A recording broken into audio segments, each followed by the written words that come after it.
अस्सलामुअलैकुम दोस्तों, उम्मीद तो खुश हूंदो।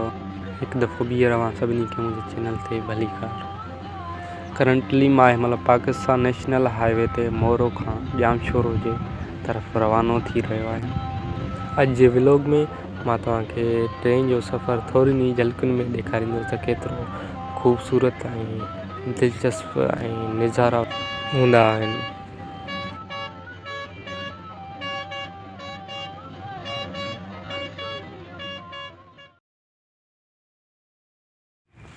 करंटली मां हिनमहिल कोटड़ी जंक्शन ते इन ई इंतज़ार में बीठो आहियां त हाणे साईं ट्रेन हले।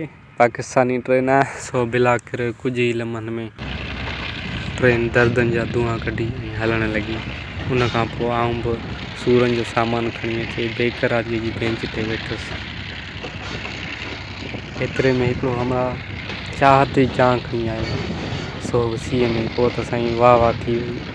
उन खां पोइ चांहि पी मस बस कईसीं तॾहिं ख़बर पई त लकी शाह सदर पहुची वियासीं। उन खां पोइ बि अञा दादू जी तरफ़ असांजो सफ़र जारी ऐं सारी रहियो। विच में मुर्शिद लाल शहबाज़ जो शहर बि असांखे ॾिसणु नसीबु थियो। एतिरे में ई असां सिंध जे मशहूरु नाले वारे शहर दादू में पहुची वियासीं। दोस्तों, ज़िंदगी थोड़ी है, निकलो घरों से और घूमो ये जगहें।